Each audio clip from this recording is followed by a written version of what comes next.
additional basic tips po para po palawakin yung target reach nyo po through online or through FB. Okay po? So, tips number 1 po ay adding more friends. Okay po? Mag-add ka ng friends sa Facebook na mga hindi mo kakilala. Pero, take note, beware po sa mga i-add ninyo. Okay? So, i-add nyo po pwede yung mga dati mong classmate ng elementary, classmate mo nung high school, kasamahan mo dati sa work, or mga kasamahan mo sa work na hindi mo pa ka-close, i-add mo sila sa Facebook. So, wag po kayong mag-add, okay, ng mga basta-basta lang kasi mahirap na po dahil hindi po natin alam kung sino po yung tunay sa hindi sa Facebook. Napakadali pong gumawa ng dami account. So, please beware po. Pwede po tayong mag-ask ng wisdom kay Lord kung sino yung mga pwede nating i-add so that maging maayos po yung pag-a-add natin ng mga Facebook friends natin, okay? So, kailangan po nating mag-add ng Facebook friends. Bakit? Kasi kailangan po natin makakuha ng mga clients. So, by just adding them, okay? Tapos, itatag nyo po sila, okay? Every time na magpo-post po kayo ng negosyo, itag nyo po sila para makita po nila yung negosyong meron ka. So, yun, add more friends and beware po sa mga i-add ninyo.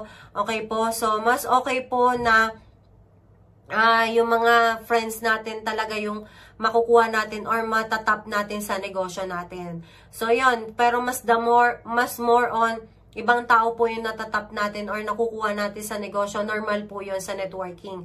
And, okay lang po yun kasi basta i-double check nyo lang po yung Facebook nila para po safe po tayong lahat. Okay? Number 2, group posting po. So, kung meron po kayong mga, kung nag-umpisa po pa lang po kayo sa TPC, pwede po kung hindi pa po kayo makagawa ng Facebook page since isa po yon sa gagawin po ninyo, gawa po kayo ng Facebook page and kung wala pa po kayong pang boosting dahil kailangan po ng amount dyan at kailangan po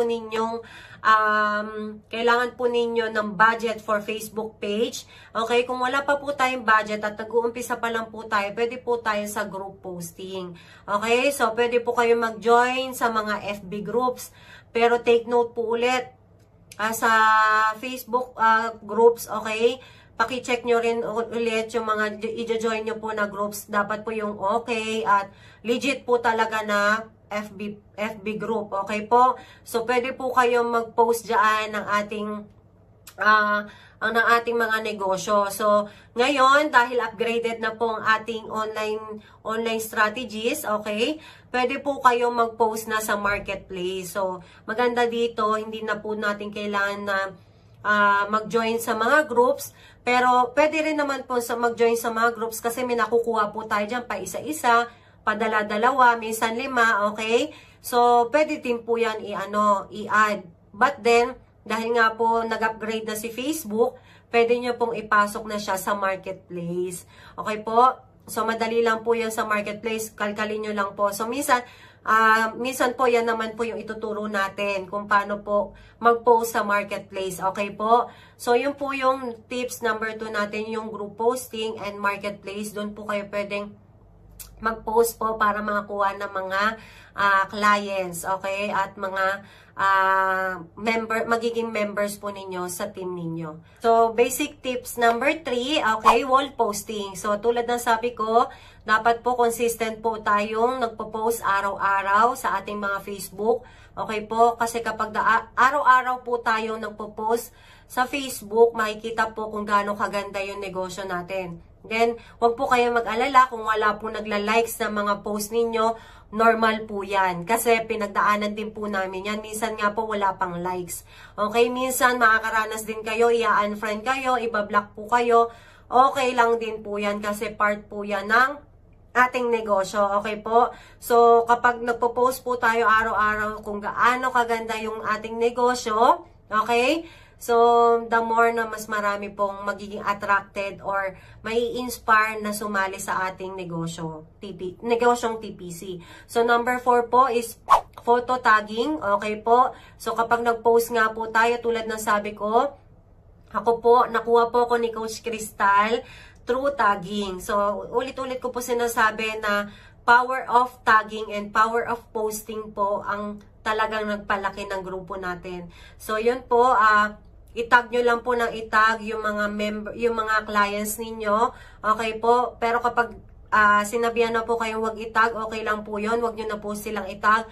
Pero kapag di naman po kayo sinita, itag nyo lang po sila ng itag. Okay po? So, dito po kasi nakuha ni Coach Crystal.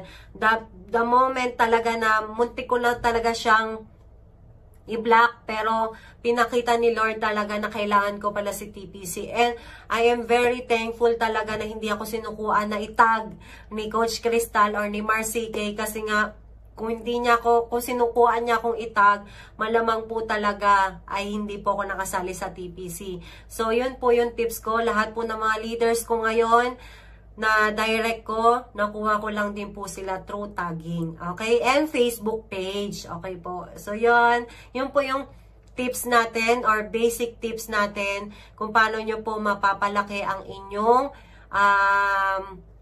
mapapalawak ang inyong reach target ng inyong mga clients. Okay?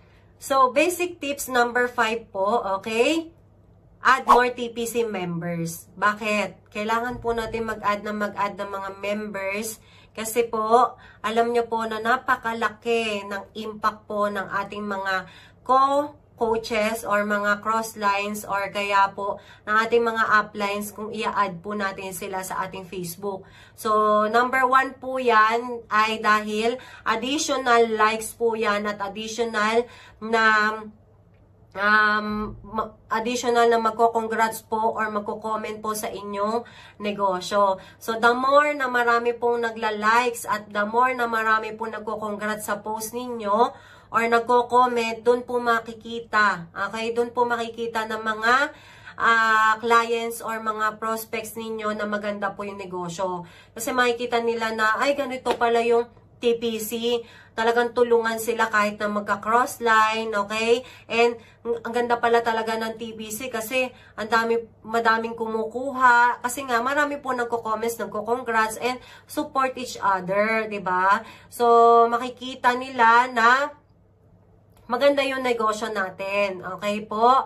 So, dapat turuan po natin sila or even yung mga members natin na vice versa din po, na kapag kinongrats din po kayo, okay, kayo din po magko-congrats sa kanila.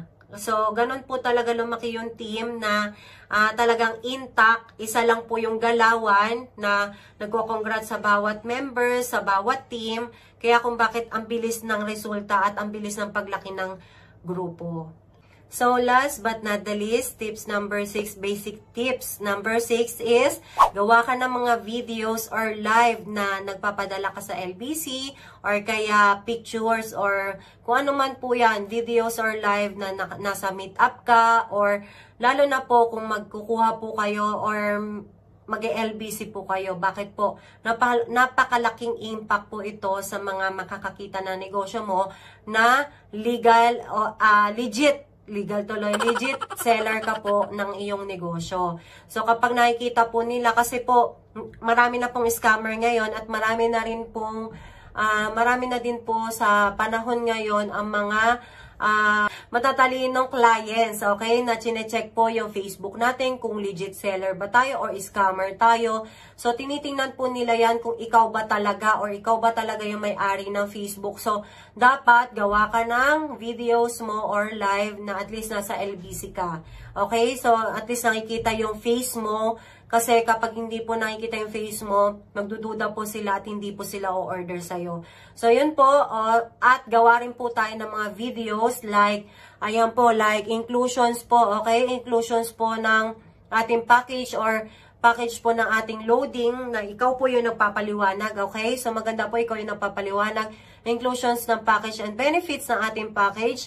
And pwede rin pong yung nagkiklaim ka, gawa ka ng albums na may kinlaim ka na pera, okay po? Kinlaim ka na pera sa ML or sa Palawan or sa kahit saan po, na kung saan po napapadala yung ating mga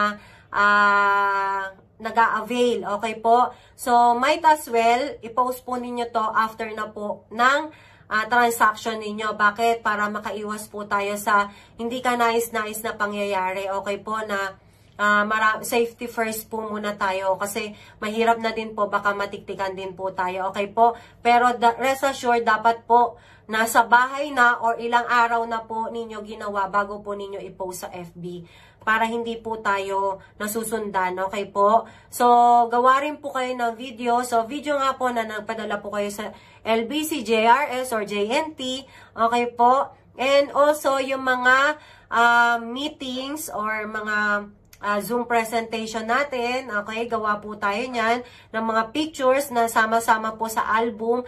And, excuse me, pati po yung mga announcements ni TPC. So, paano po ninyo makakuha yung mga announcement? Punta po tayo sa page po ni TPC. Okay po? So, makikita po natin mga announcements doon. Pwede po nating i-share yan. I-share or kaya copy-paste. Kayo na rin po yung magpo-post. And then, pwede rin po nating i-post, okay? Or gawa rin po tayo ng video na isa sa mga members natin naglabas ng kotse, okay? Or merong mga katas TPC, okay? So, ano po ba yung mga katas TPC na yan? Hindi po kailangan kotse kagad, hindi kailangan house and lot kagad, okay? Pwedeng katas TPC, nagkaroon ng cellphone, nagkaroon ng laptop, nagkaroon ng motorcycle, nagkaroon ng washing machine na dating naglalaba ng kamay, ngayon washing machine na, dating yung TV niya is lumang edition or lumang itsura, pero ngayon LED TV na, smart TV na, no? So, yun po yung pwede nating i-post na makakapag-inspire sa mga prospects natin. Okay po? So, yun po yung ating mga pwede nating i-post. So, hindi kailangan malaking income, and pag nag-check tayo, kahit 2,000 yan, kahit 1,000 pesos ang kinita natin sa TPC, kahit 500 pesos na naka-check, kapag pinost po natin sa FB yan, pag nakita po ng mga clients yan and prospects natin, may isip po nila na legit talaga na kumikita sa TPC. So, yun po yung ating tips. So, bali, 10 tips po yan. So, 4 po yung ating online strategies na how to invite people, okay po? How to attract people without inviting them. And 6 basic, okay po, 6 basic tips po para mas marami po tayong ma-reach or mapalawak ang ating target reach na makakabasa at makakita ng post mo sa Facebook or makakita ng negosyo mo. So, with that, maraming salamat. I hope marami po kayo natutunan, and alam ko, gasgas na po ito, pero sabi ko nga po, always do the basic. Ito po yung basic na ginagawa po ng team na kahit paulit-ulit ka rin pong kikita. So, madali pong, gusto ko po sabihin sa inyo na madali pong makuha yung success. Okay po? Mahirap po ang mag-maintain ng success. So, para ma-maintain yung income mo, dapat always do the basic. Which is, ito po yung basic tips namin na ginagawa namin. Yung magpapadala sa LBC, magpo-post araw-araw, okay po? And support our members. Okay, wag po natin silang pabayaan. At i-share mo to sa member mo para matutunan nila kung paano mag-maintain at paano kumita sa TPC. Okay po? So,